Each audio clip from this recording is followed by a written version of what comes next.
pretty scared about what others might think of me, of how to act in a certain situation. So what I'd like to hear is a few words, how to let the opinions of others mean less and less to me. That's what I'd like to know.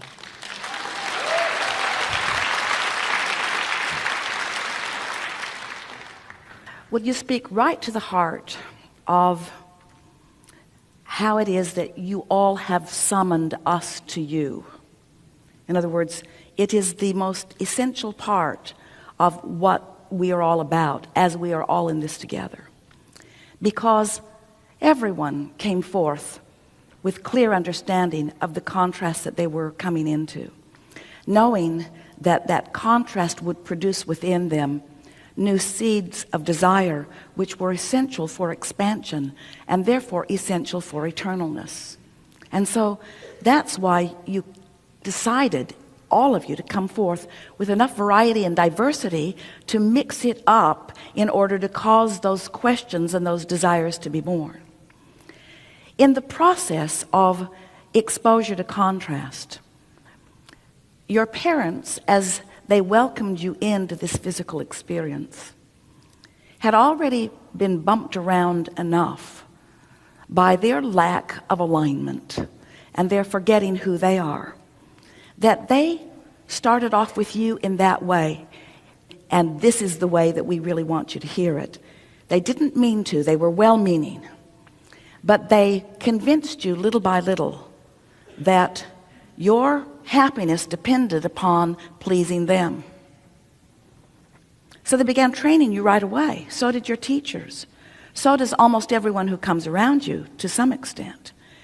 Because most people have sort of lost their way and are living conditional love. It's what we were speaking to just now as we were beginning, which is, show me something that makes me feel good and then I'll feel good.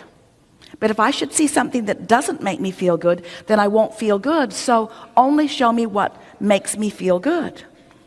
Which causes people to, because they're living this conditional love, they want love, they just think they need certain conditions in order to feel that way. It causes them to then need something they can never get. Control of what other people want, of what other people think, of what other people believe, of what other people are. They seem to need that control and they never get it. They keep looking for it, but they never find it.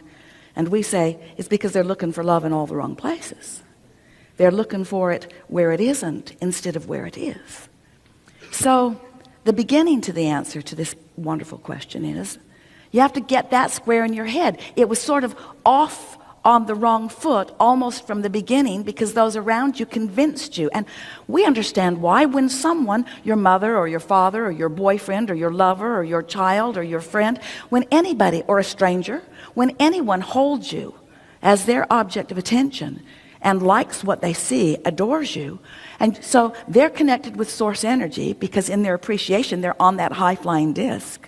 And they're holding you as their object of attention. Oh, that feels so good. It feels like you want more of that until you begin to discover that you can't stand on your head in enough different ways to keep that consistently coming. So sometimes you say, I think I'll go forth and I think I'll be different enough that I will not conform. I will not be able to conform. There are all kinds of spirits coming in who are determined to be nonconformists in that way.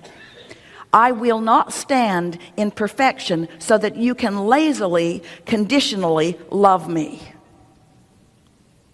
Now, we're not asking you, any of you, to run around and be unlovable just to test people to their highest good.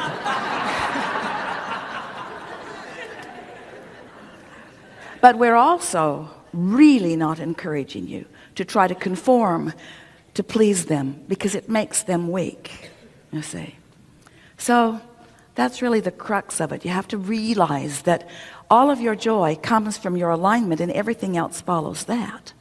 We like the words that you were offering about the inspiration that flows in other words, the impulse to ask the question, that was you reaching the vibration of where the solution is and feeling it but not quite being sure, and feeling it and not quite being sure. That's that feeling of sensation, that feeling of inspiration, that feeling of impulse. That's that feeling of alignment that we've been talking about in all of these hours that we've been together. So the most important thing in no longer caring what anyone thinks is understanding that they don't know what they really think if they're not in tune with who they really are. So those opinions don't count, those opinions don't count, those opinions don't count, those opinions don't count, those opinions. Don't you want to go to the highest source of opinion? We would. We do. We are.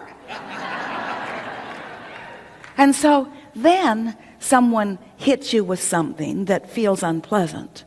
And rather than, we've been saying, don't let your feelings be hurtable. Let your feelings be unhurtable. Well, that means you got to be on the disc. You've got to be on the unhurtable disc, which means you got to be on the disc of alignment. You got to be on that high-flying place. You got to be tuned in, tapped in, turned on with who you are. And then even if something does occur, because it's a very diverse environment and you're moving around with a lot of people, and law of attraction is not going to bring you to a little cluster of people where there are only a handful. There are always going to be a lot of people around you. And those up closest to you, of course, are those that you're attracting with the strongest vibration. So something comes into your experience that doesn't feel all that good, but now you stand in your knowing and you acknowledge, hey, I don't hold this against you because you know not what you do. You don't know. You don't know, and it's not your fault in the sense that you're doing something wrong. We don't believe that anyone ever offers anything that is harmful or hurtful to another person deliberately. We think that they're swept up in a vibrational current that is causing inspiration that does not do who they really are justice.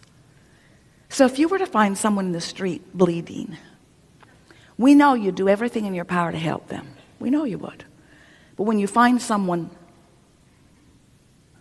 belligerent or uncaring or unkind or insensitive, you don't feel like helping him. You feel like getting away from them or kicking them to the curb. In other words, you don't feel kind toward them because in your attention to them, you've lost your connection, and now they're controlling the disc you're on, you see. And we think that's the part that bothers you the most, is that it takes you from your alignment, and you don't want to be taken from your alignment. You want your alignment to be so shored up, and you just do it. A gathering like this is putting more of you in the place of doing that than your entire lifetime has provided you. Because you've sat for hours in conscious awareness of the laws of the universe, with the source within you pulsing in a stronger way than ever, and you've tuned to that frequency, and you will not slip from it without knowing that you've slipped from it, you see.